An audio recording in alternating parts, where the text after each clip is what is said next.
The Red Creek trading post squatted at the edge of the territory like a wound that never healed. Its warped wooden walls leaned inward, stained by dust, sweat, and bad deals made too easily. Livestock pens crowded the yard, pigs squealing and rooting in the mud, while men argued over prices with the sharp impatience of those who believed they owned the world. Nailed crookedly above the largest pen was a hand-painted sign, the letters uneven and bold, meant to amuse more than inform. Buy 2 pigs, get a Apache slave free. Laughter rolled through the crowd every time someone read it aloud. A few men nudged each other and glanced toward the far corner of the yard, where a young woman stood silently behind a split-rail fence. She was thin, her dress little more than a ragged shirt that hung from her shoulders, stiff with dirt. Her dark hair was matted, her face smeared with grime that dulled her skin and hid the lines of her features. An iron cuff circled her wrist, the chain long enough to be useless, but heavy enough to make a point. Ethan Cole reined his horse to a stop when he saw the sign. He had no intention of buying pigs, and even less interest in the jokes being made. But something about the stillness of the girl caught him. While the animals squealed and the men barked their laughter, she did neither. Her eyes moved calmly from face to face, sharp and measuring, like someone counting exits rather than hoping for mercy. The trader noticed Ethan lingering and swaggered over, wiping his hands on his vest. "Good deal, ain't it?" he said with a grin. "Pigs are fat, and the girl's no use to me anyway. Won't speak proper. Won't bow." Ethan didn't smile. He looked past the man back to the girl. For a moment their eyes met. There was fear there.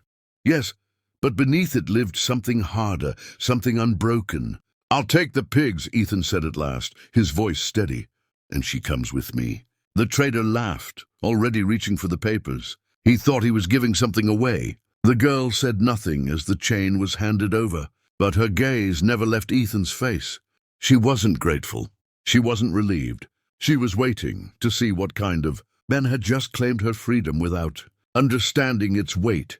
They rode until the noise of Red Creek faded into memory, the road narrowing into a pair of dusty tracks that wound between low hills and scrub grass.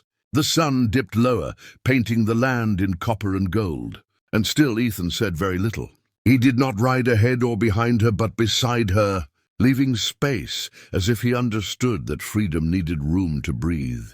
When they reached a bend where cottonwoods clustered near a shallow river, he slowed his horse and dismounted. "We'll stop here for the night," he said simply. The girl watched him closely as he unpacked his bedroll and supplies. She flinched when he tossed a bar of soap and a folded blanket onto a flat rock near the water's edge, then turned his back and walked a short distance away. He sat down, facing the open land, deliberately giving her privacy. "You don't owe me anything," he added without looking at her. "The water's clean. Do what you need to do." For a long moment she didn't move. Kindness, when it came without demand, felt like a trap she had not learned how to escape. Slowly, cautiously, she stepped toward the river. The water ran clear over smooth stones, cool and steady, untouched by the filth of the trading post. She knelt and dipped her hands in, watching the dirt swirl away like smoke. She washed slowly, as though afraid the moment might shatter if rushed. Dust slid from her arms, from her face, from her hair, as she worked the soap through it with care. The river reflected her features back to her, sharper and clearer with every rinse. She barely recognized herself, not because she had changed, but because she had been hidden for so long. When she finished, she wrapped the blanket around her shoulders and stepped back onto the bank. Ethan finally turned, then stopped short. He did not stare, but his expression shifted with quiet surprise. The grime had concealed strength, not weakness. Her face was proud, her eyes steady and dark, carrying a depth that spoke of memory and survival rather than defeat. She stood straighter now. "My name is Nalin," she said, her voice calm but firm. "I am Apache. I was never what they called me." Ethan nodded, accepting the truth without question. "Then Nalin it is," he replied, "and you're free to go wherever you choose when morning comes." She studied him for a long moment, searching for lies and finding none.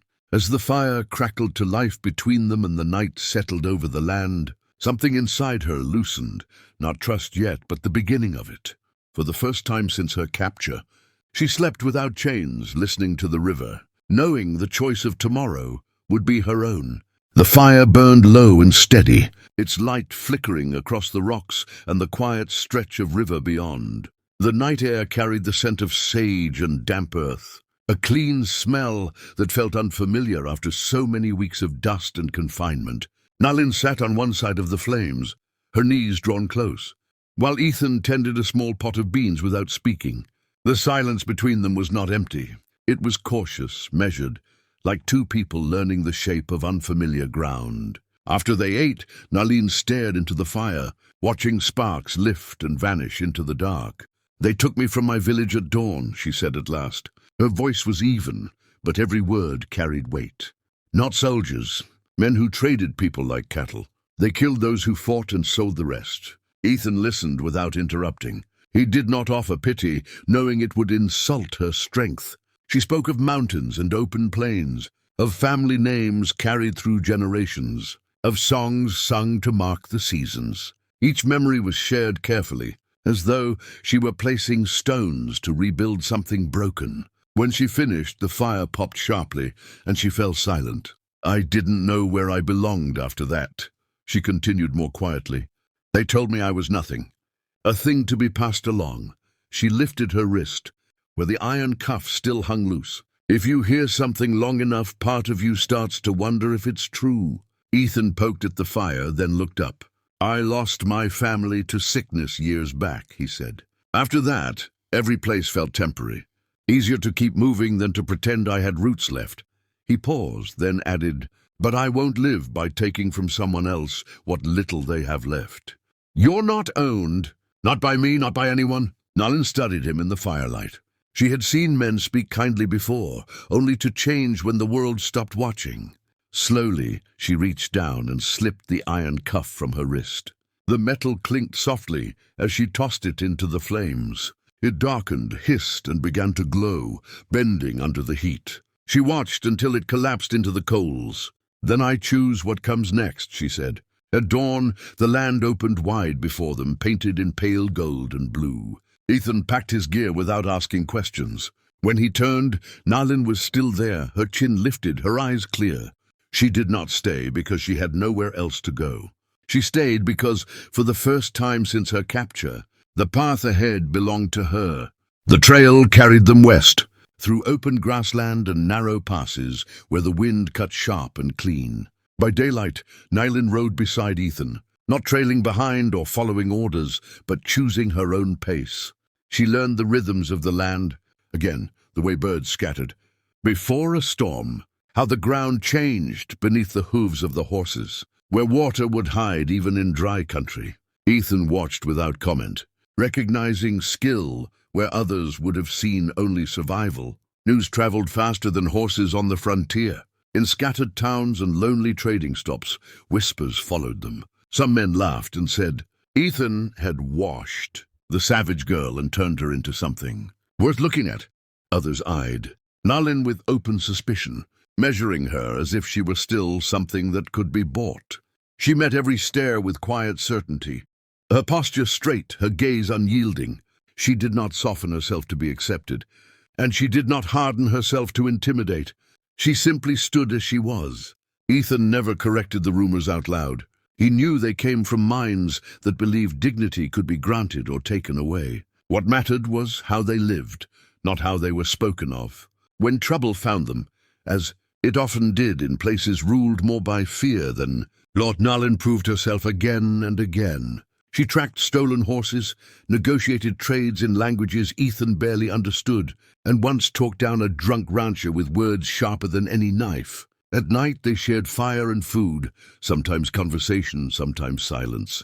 There was no debt between them, no unspoken claim. When Ethan offered work on a ranch he'd heard of farther west, he made it an invitation, not a plan.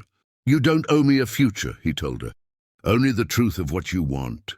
Nalin thought of the sign at Red Creek, of how cheaply her life had been advertised. She thought of the river washing dust from her skin, of iron melting into ash, of choosing to stay when she could have vanished into the hills. I want to build something that can't be sold, she said. They reached a stretch of land, where the grass grew high, and water ran steady year-round. It wasn't claimed yet, and maybe it never would be. There, Nalin dismounted and looked out across the open ground, her face calm and certain.